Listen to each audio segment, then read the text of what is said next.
Hello, Steve White, Steve Arts 89. Well, I've taken another trip in the TARDIS. Actually, the end of my Doctor Who marathon kind of went back to the beginning.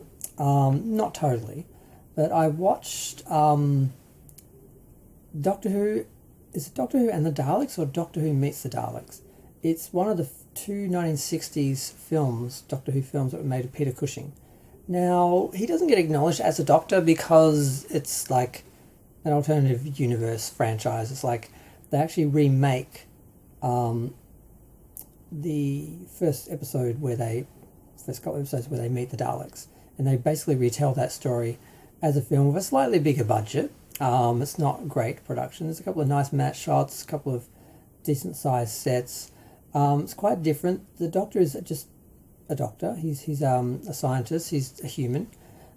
His granddaughter is very young, and his daughter and her boyfriend and him all go out to the back where he has a police box in his backyard for some reason, which he has turned into a TARDIS.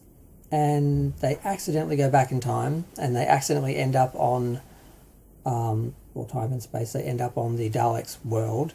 And basically they go to explore the city, they discover the Daleks, they discover the other race and all that drama. And basically it goes, the story unfolds much like it did in the original series. I think it was 4 episodes was the first. Oh no, the Daleks was 5 or 6 episodes. I'm thinking of the first actual story, because one of the things that was really annoying when I first saw my first bits of Doctor Who and the Daleks, it was someone had taken the first 20 minutes of the movie and edited it in black and white into full frame like it was an episode, and pretended like that was what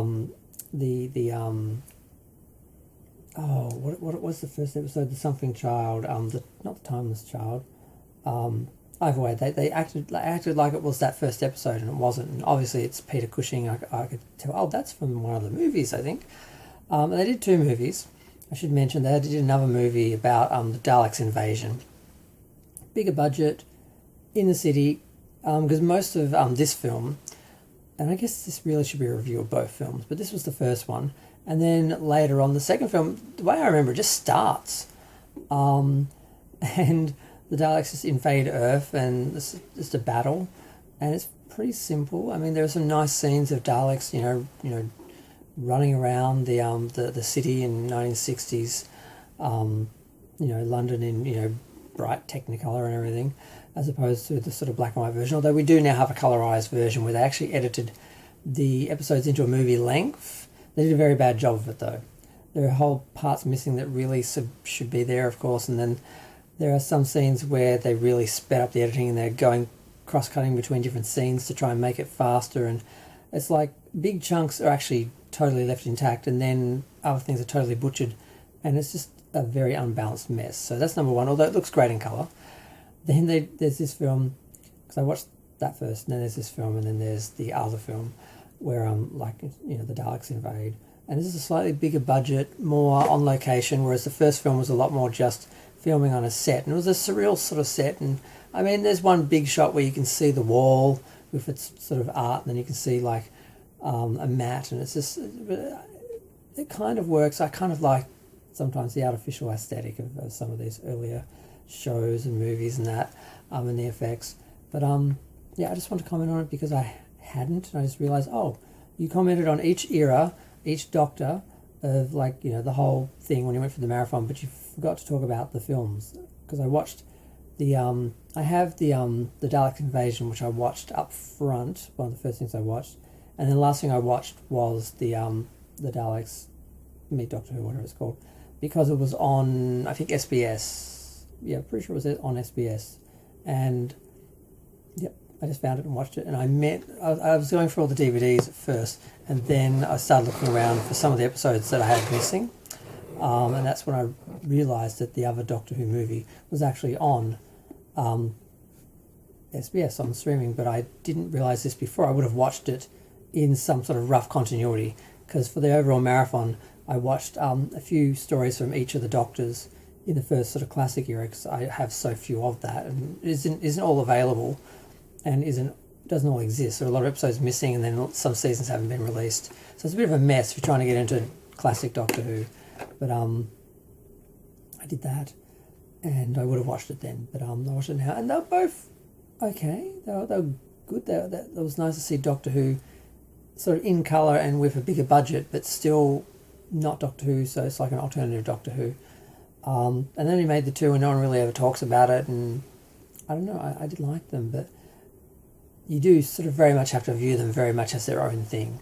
And there's a few things that are just really weird, like the fact the Doctor is just a regular guy, and just scientists just came up with all this stuff and worked out how to make a time machine all on his own.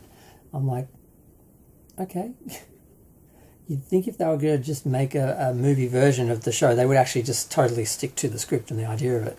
They wouldn't change something like that, but I guess they thought they would have more mass appeal. I don't know. I don't think either of the films really made a lot of money.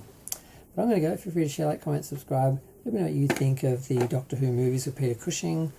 And I guess 60s sci-fi and that sort of aesthetic is just kind of beautiful to watch. Like the strong lighting on the set, and it's very artificial, but it's supposed to be an alien planet, so how do we know that's not, what the real world looks to them? So there's a lot of fun with that sort of, and it's something I think we've lost in modern films, where they're trying too hard to be realistic, or they're scared to have any colour or anything interesting or camp, or, there's just such a cynical, dark, dull sort of version of everything, or view of everything that we get at these sort of times, in these times. So it's nice to look back at something that wasn't scared to have some colour and some creativity and to show, trying to depict, something, even if they didn't have the budget to do it. They get, credit for trying. But I'm going to go. Feel free to share, like, comment, subscribe. Did I already say that? I don't know. Every time I say it, I feel like I've already said it because I say it so often. But let me know what you thought of the Peter Cushing Doctor Who. Like, he doesn't count as a Doctor. He never gets included. I'm surprised they didn't find some way to just make him be an alternative universe Doctor, so they could acknowledge Peter Cushing in the films and tie it into the whole franchise. They don't appear to have ever done that, unless somehow I missed all that. But I guess some Whovian out there will let me know if I did.